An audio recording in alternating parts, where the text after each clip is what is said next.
Hồn Thánh cấp 70 mà đòi solo ngạnh kháng với phong hào đấu la cấp 90, chuyện hoang đường nhưng lại là sự thật với Hoắc Vũ Hạo. Hôm nay, hãy cùng kênh YouTube review 5 phút soi chi tiết tạo hình và sức mạnh khủng khiếp của chân thân băng đế vừa được hé lộ nhé.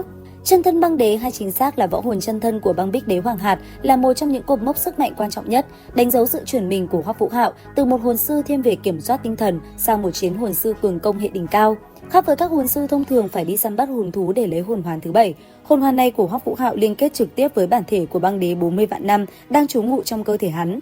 Về bản chất, khi thi triển vũ hồn chân thân không chỉ là việc mô phỏng lại hình dáng mà là sự tái hiện sức mạnh nguyên bản của một trong thập đại hung thú tại cực Bắc chi địa. Một khi kích hoạt, Hoắc Vũ Hạo có thể tạm thời sở hữu uy áp và thuộc tính gần như tương đương với băng đế thời kỳ hoàn thịnh.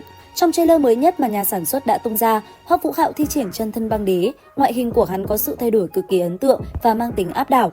Toàn thân Hoắc Vũ Hạo được bao phủ bởi một màu bích lục rực rỡ và trong suốt như pha lê.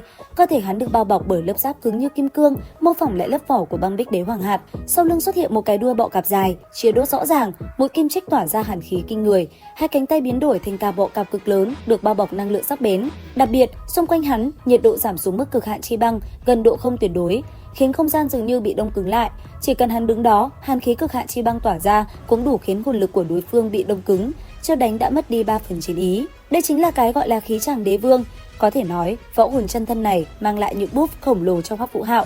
Nếu ở trạng thái thường, Hoắc Vũ Hạo chỉ sử dụng được một phần sức mạnh băng, thì ở trạng thái chân thân, mọi đòn đánh đều mang thuộc tính cực hạn chi băng ở mức độ tinh thuần nhất.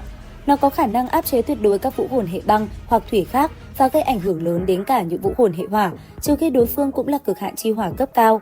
Mọi hồn kỹ thuộc hệ băng của Hoắc Vũ Hạo đều được cường hóa từ 100 đến 200% sức mạnh khi ở trạng thái này. Không chỉ vậy, chân thân băng đế còn biến Hoắc Vũ Hạo thành một cỗ xe tăng thực thụ, phòng thủ cực cao, công kích cực mạnh.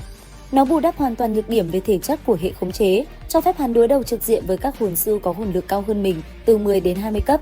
Các vị đạo hữu đều biết, điểm yếu chí mạng của hệ tinh thần là cơ thể yếu ớt, nhưng khi bật chân thân băng đế, Hoắc Vũ Hạo chất tất cả. Lớp giáp bích lục kia có thể ngạnh kháng trực diện đòn tấn công của phong hào đấu la mà không hề sấp nể. Thậm chí, chốc hỏa lực của hồn đạo khí cấp 9, thứ vũ khí có thể san phẳng cả một tòa thành. Hoắc Vũ Hạo trong trạng thái này vẫn có thể xông pha như trốn không người. Khả năng phòng thủ bá đạo này đã khiến Hoắc Vũ Hạo trở thành kim cương bất hoại, phiên bản cực Bắc. Tuy nhiên, đừng tưởng chân thân này chỉ để làm cảnh hay để chịu đòn, sức tấn công của nó mới thực sự là ác mộng. Ở trạng thái này, sức mạnh cơ bắp của Hoắc Vũ Hạo được buff lên hàng trăm lần. Một cú kẹp của băng đế Trinh Ngao kết hợp với quân lâm thiên hạ, đủ sức bóp nát xương cốt của hồn thú vạn năm hay vũ khí hồn đạo cấp cao. Cái đáng sợ nhất của chân thân băng đế là nó phá vỡ quy tắc về cấp bậc hồn lực.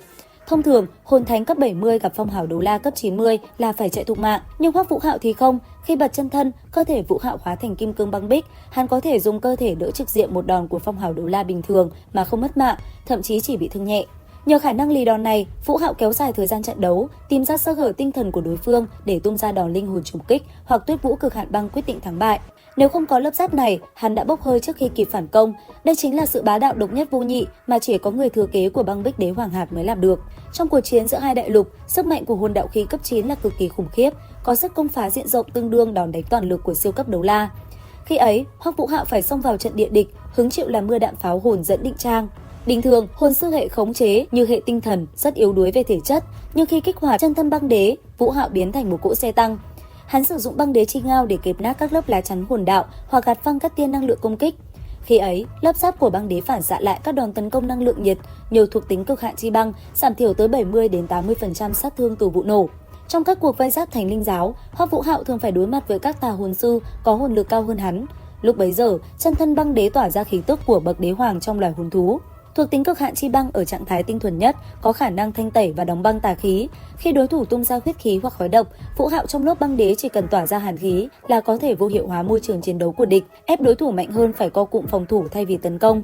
Có thể nói, việc sử dụng thành thạo chân thân này chứng tỏ cơ thể của Hoắc Vũ Hạo đã đủ mạnh để chịu tải sức mạnh 40 vạn năm. Nó bù đắp mọi khiếm khuyết về thể chất, biến Hoắc Vũ Hạo thành một cỗ máy chiến tranh toàn diện, công cao, thủ châu, khống chế mạnh. Các đạo hữu nghĩ sao về độ bá đạo của tuyệt kỹ này? Comment ý kiến bên dưới phần bình luận cho mình biết với nha. Bây giờ thì xin chào và hẹn gặp lại các bạn.